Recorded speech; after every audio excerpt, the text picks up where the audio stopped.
नमस्कार विद्यार्थी मित्रांनो, बृहन्मुंबई महानगरपालिका शिक्षण विभाग व्हर्च्युअल ट्रेनिंग सेंटर, मी विश्वास ठोंबरे व्हर्च्युअल शिक्षक आपले स्वागत करतो। विद्यार्थी मित्रांनो, आज आपण सर्वजण शाळेत नसलो तरी घरात राहून ऑनलाईन लर्निंगच्या माध्यमातून शिक्षण घेत आहोत। या माध्यमाचा आणि अध्यापन अध्ययनाच्या प्रक्रियेचा आपल्याला नक्कीच फायदा होईल अशी आशा आहे। त्याचबरोबर आपल्या शिक्षण प्रक्रियेत खंड पडणार नाही, म्हणूनच बृहन्मुंबई महानगरपालिका शिक्षण विभागाने हा उपक्रम सुरू केला आहे। नमस्कार मित्रांनो, बृहन्मुंबई महानगरपालिका शिक्षण विभाग व्हर्च्युअल ट्रेनिंग सेंटर, मी विश्वास ठोंबरे आपले सर्वांचं स्वागत करतो। आज आपण इयत्ता तिसरी परिसर अभ्यास यामध्ये तिसरा घटक अभ्यासणार आहोत, निवारा आपला आपला। आता निवारा आपला आपला या घटकामध्ये आपण सर्वांना निवाऱ्याची गरज असते। आता निवारा म्हणजे काय? एक प्रकारचं ते घर, आणि प्रत्येक प्राणी मात्राला घराची का गरज असते, कशी गरज असते, हे आपण आजच्या या पाठामध्ये पाहणार आहोत। खरं म्हणजे प्रत्येक प्राण्याचा निवारा हा वेगवेगळा असतो, आणि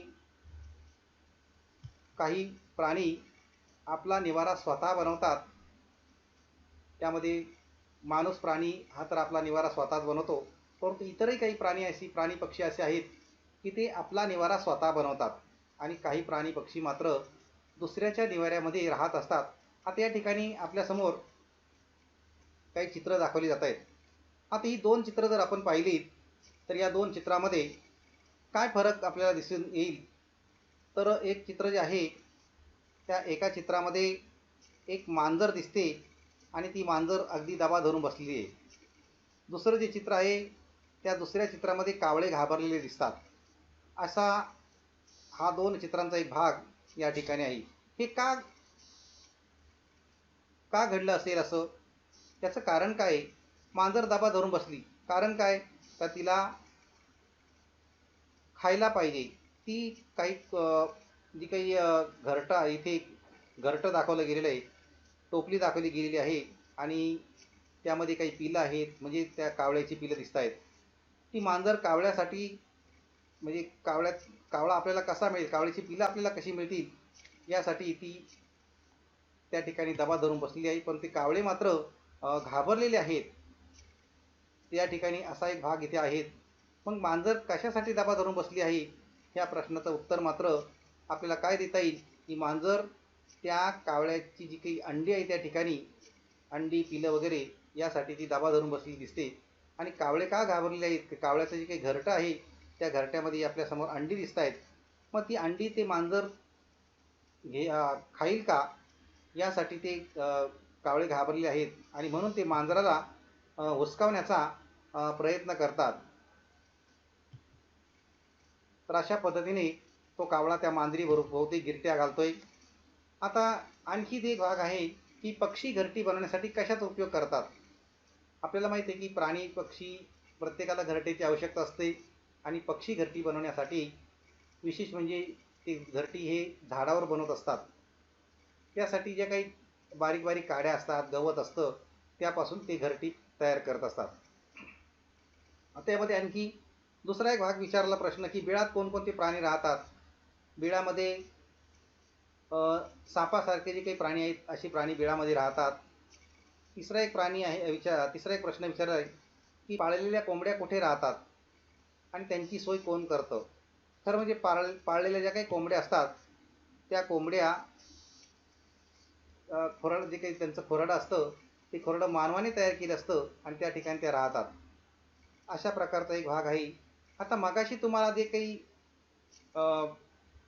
कावळा आणि त्याचा एक भाग दाखवला, त्याचं पुन्हा एकदा सांगावंसं वाटतं की पक्ष्यांची घरटी तुम्ही सगळ्यांनी पाहिलेलीच आहे, आणि ही जी घरटी असतात ती पक्ष्यांनी स्वतःसाठी निवारा म्हणून तयार केलेली आहे। कारण अंडी खाणाऱ्या अनेक प्राण्यांची पक्ष्यांना काय असते, भीती असते। त्यामुळे पक्ष्यांना अंडी घालण्यासाठी सुरक्षित जागासुद्धा हवी असते। मग अंड्यामधून पिलं जेव्हा बाहेर पडतात त्यावेळेला पिलं खाणारी सुद्धा काही प्राणी असतात। त्याचबरोबर स्वतःचं रक्षण करण्यासाठी ताकद त्या पिलांमध्ये नसते।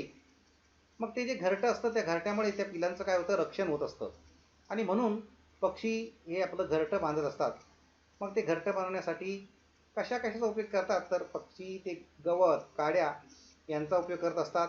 त्याचबरोबर कापूस, दोरीचे किंवा सुतळीचे तुकडेसुद्धा वापरतात. आणि त्यामुळे त्यांचं घरटं जे असतं हे यातून मऊ होतं आणि उबदारसुद्धा बनत असतं. या ठिकाणी चित्र दाखवलेलं आहे त्या घरट्याचं. असंच इथे दुसरं एक आणखी चित्र दाखवले कावळ्याचं. कावळा आपलं घरटं झाडावर तयार करतो.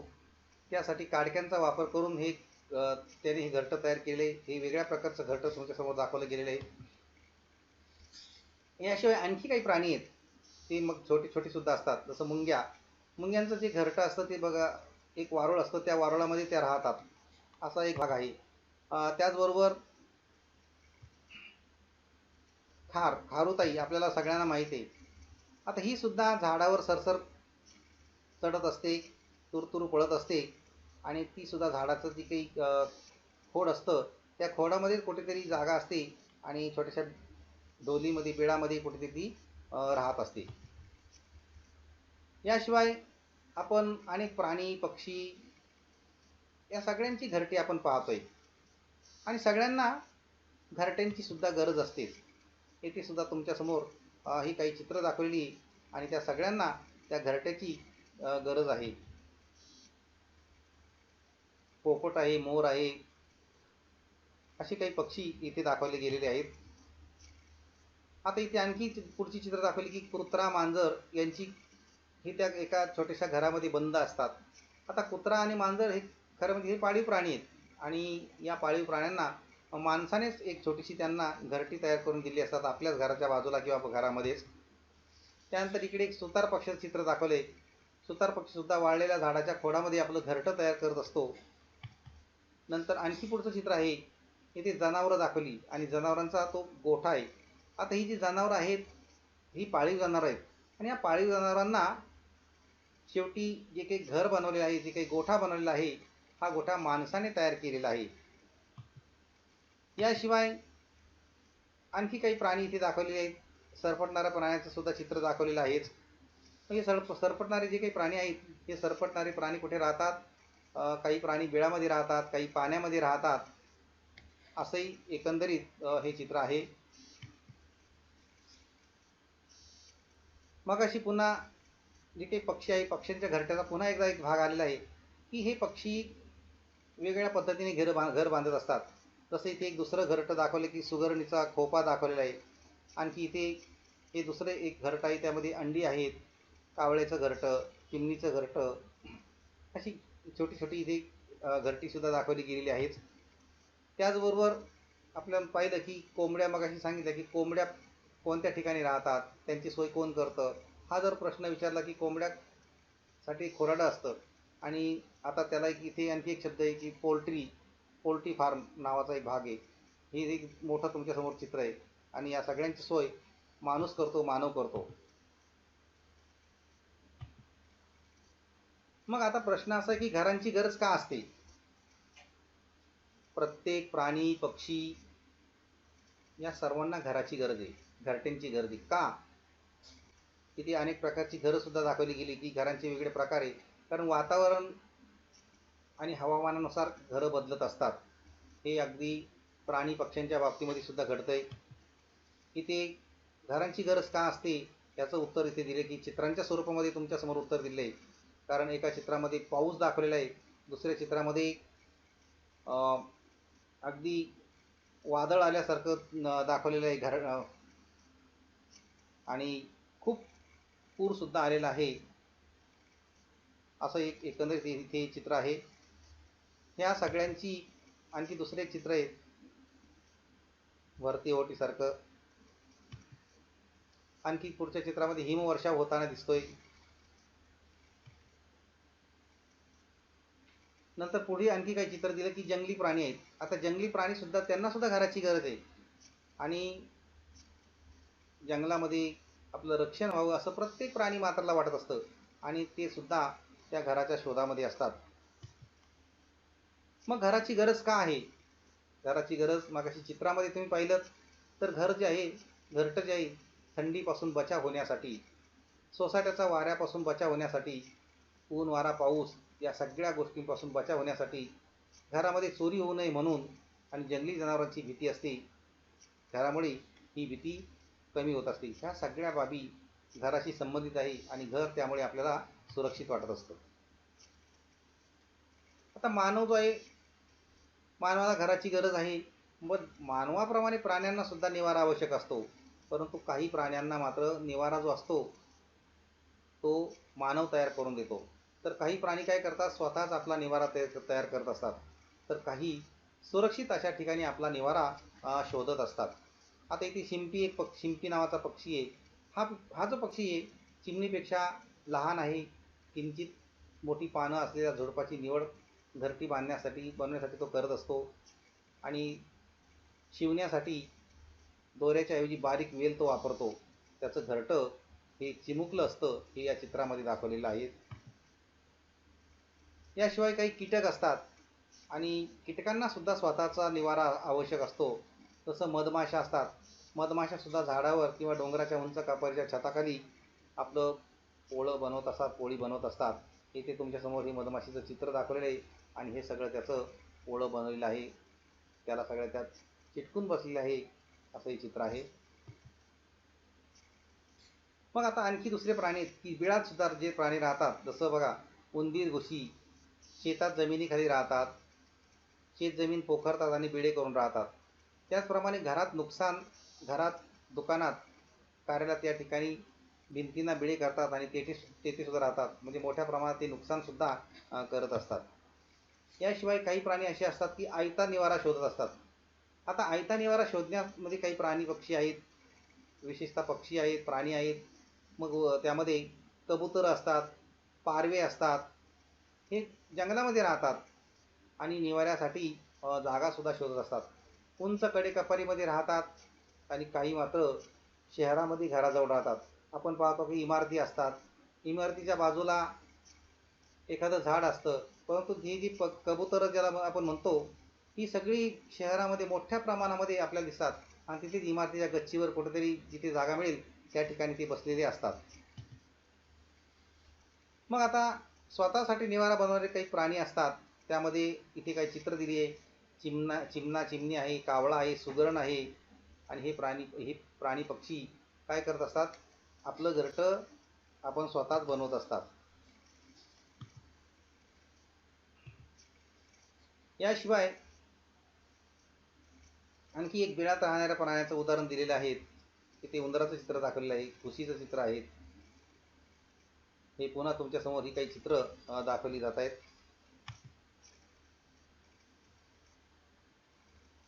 आयता निवारा शोधणाऱ्या प्राण्यांमध्ये काही प्राणी निवाऱ्यासाठी स्वतः काहीच खटपट करत नाही.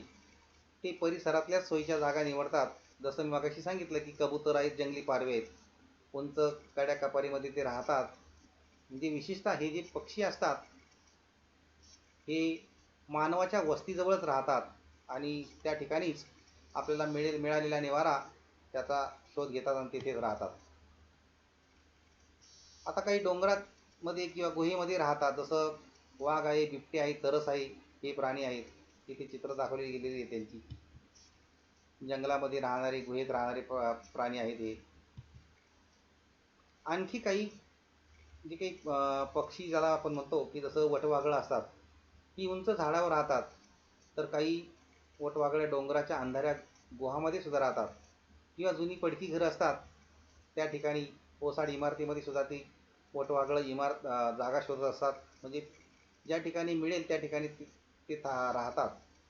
याशिवाय नाग आहे, नागाचं चित्र दाखवलं इथे. नाग हा खरं म्हणजे वारुळात राहतो असं म्हटलं गेलेलं आहे, परंतु ते खरं नाही. कारण मुंग्या ह्या वारूळ बनवत असतात, नाग मात्र वारूळ बनवत नाही. नाग हा बिळामध्ये राहतो म्हणून आयत्या बिळात नागोबा जसं म्हणतात तसा हा प्रकार आहे. तर अशा प्रकारे हे जे प्राणी पक्षी आहेत ते आपापल्या जो काही निवारा आहे हा निवारा शोधत असतात, काही तयार करत असतात आणि काही आयत्या घरामध्ये निवाऱ्यामध्ये येऊन राहत असतात. आपण निवारा आपला या पाठामध्ये बरीचशी माहिती घेतलेली आहे. यामध्ये प्रत्येक प्राण्यांना निवाऱ्याची आवश्यकता असते. हे आपण या पाठामध्ये याची माहिती घेतली. आता या पृथ्वीवर जन्मलेल्या प्रत्येक प्राणी, पक्षी, कीटक, त्याचबरोबर सूक्ष्मजीव या सर्वांनाच निवाऱ्याची गरज असते. मग तो निवारा जसे प्राणी, पक्षी असतील तसा तो लहान मोठा आहे. आता आपण काही प्राणी व पक्षी यांचे निवारे पाहिलेत. आता यामध्ये पाळीव प्राणी आणि पक्षी हे जे आहेत यांच्यासाठी माणसाने आपल्या घरात किंवा बाहेर निवारे तयार केलेले आहेत. म्हणजे त्यांची घरं तयार केलेली आहेत. त्याचबरोबर जंगलामध्ये सुद्धा अनेक प्रकारचे प्राणी राहतात. त्यामध्ये हिंस्र प्राणी आहेत. बरीचशी जंगले ही सरकारच्या मालकीची आहेत. त्याला फॉरेस्ट असं म्हणतात. या फॉरेस्टसाठी एक खास फॉरेस्ट डिपार्टमेंट निर्माण केलेले आहेत. तेथील प्राणी, पक्षी यांच्यासाठी निवारे तयार करण्यात आलेले आहेत. आणि हे फॉरेस्ट डिपार्टमेंट जे आहेत ते सर्व प्राणीमात्रांचं रक्षणसुद्धा करत असतं. आणि म्हणून निवाऱ्याच्या बाबतीमध्ये तो जंगली प्राणी जरी असेल तरीसुद्धा त्या प्राण्यांना निवाऱ्याची सोय हे फॉरेस्ट डिपार्टमेंट करत असतं. आता इथे काही चित्र दिलेली आहेत निवाऱ्याची. आता हे जे निवारे दिले आहेत इथे माणसाने तयार केलेले निवारे आहेत हे प्राण्यांसाठी. मागच्या याच्यामध्ये सुद्धा आपण काही मागे स्लाईड पाहिल्या, त्याच्यामध्ये सुद्धा निवाऱ्याची चित्र दाखवली होती. हे सुद्धा माणसाने तयार केलेले निवारे आहेत पक्ष्यांसाठी. याचाच अर्थ पृथ्वीवर जन्मलेल्या प्रत्येक प्राणी, पक्षी, कीटक यांना निवाऱ्याची आवश्यकता आहे. कारण निसर्गात अनेक प्रकारची संकटे येत असतात. जसे अतिवृष्टी, कडाक्याची थंडी, कडक अशा प्रकारचा उन्हाळा, कधी वादळे, या प्रकारच्या सर्व संकटावर मात करण्यासाठी निवारा हा प्रत्येक प्राणीमात्राला आवश्यक आहे. आज माणूस बरेचसे प्राणी पाळतोय.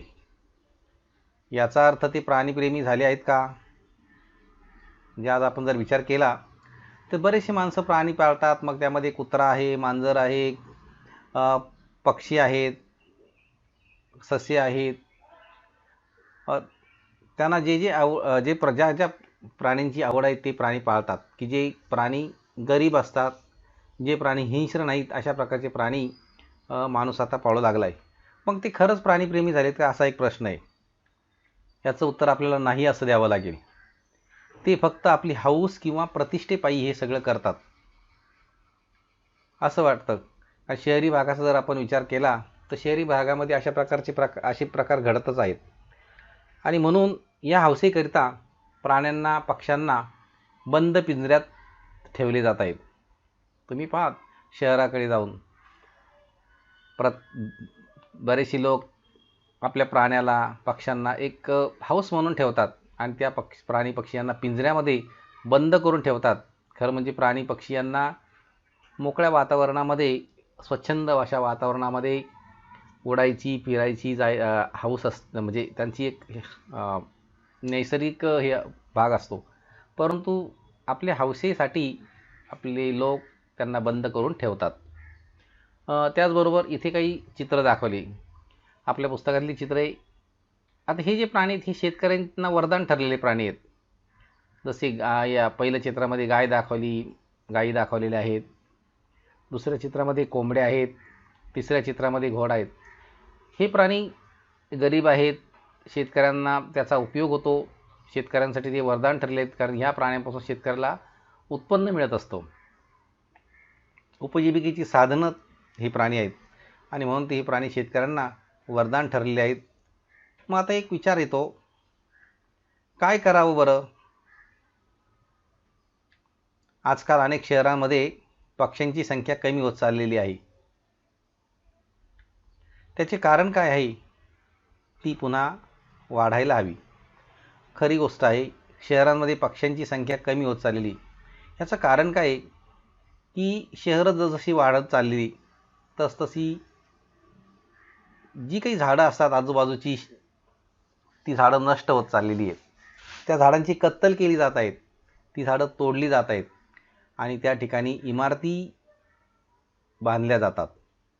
त्यामुळे पक्ष्यांना बसण्यासाठी, त्यांना त्यांच्या निवाऱ्यासाठी जे की झाडं असतात ती झाडंच उपलब्ध होत नाही आहेत आणि म्हणून या पक्ष्यांची संख्या शहरांमध्ये कमी होत चाललेली आहे.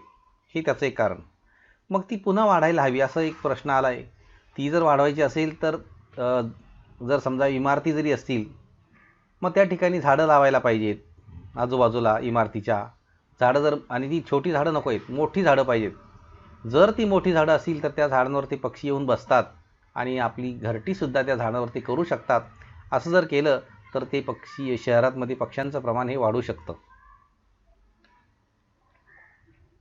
आता इकडे डोकं चालवायचे. काय डोकं चालवायचे बघा. मुंग्या कोणत्या पदार्थापासून वारूळ बनवत असतील? मुंग्या कोणत्या पदार्थापासून वारूळ बनवत असतील? आपल्याला माहिती आहे वारुळाची माती, जर वारूळ जर पाहिलं तर अगदी वारूळ, अगदी ती माती अगदी चिकन माती असते, मऊ, एकदम बारीक मऊ माती असते. ही अगदी काळी माती असते आणि या काळ्या मातीपासून या मुंग्या वारूळ बनवतात.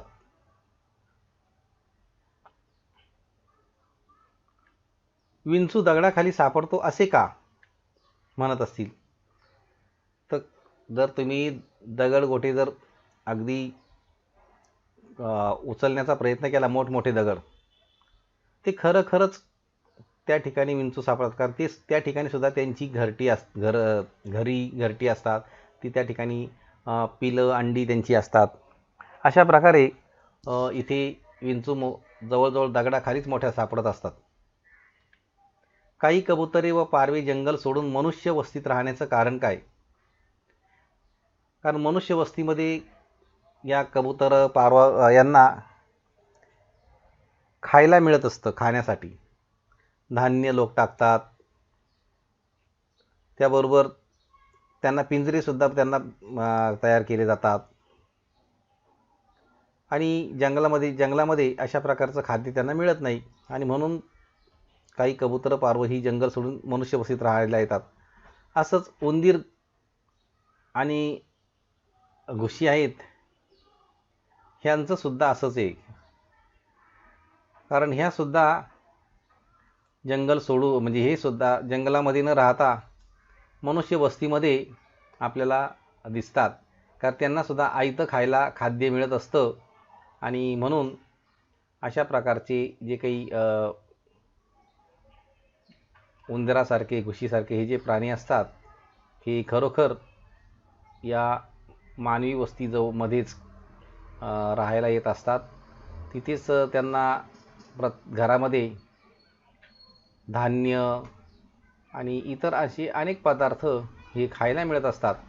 म्हणजे एकंदरीत ज्या ठिकाणी मानवी वस्ती असते त्या ठिकाणी उंदीर, घुशी, पारवं, कबुतरं ही आपल्याला पाहायला मिळतात. का त्यांना त्या ठिकाणी खाद्य मिळत असतं, अन्नधान्य मिळत असतं खायला आणि म्हणून ते त्या मानवी वस्तीमध्ये राहत दिसतात.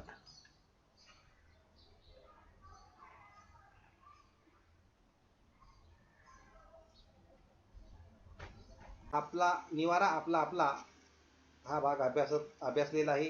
आता इथे एक प्रश्न आहे की कोण कोठे राहतो ते लिहा.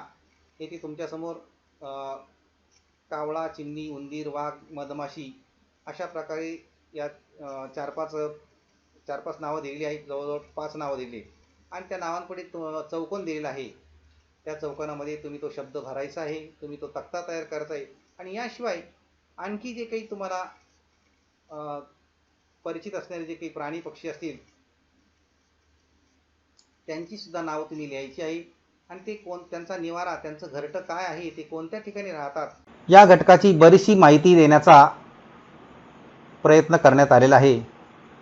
आपणही या घटकाचे व पाठाचे वाचन करायचे आहे आणि पाठ्यपुस्तकात दिलेले जे प्रश्न आहेत त्या प्रश्नांची उत्तरं सोडवायची आहेत.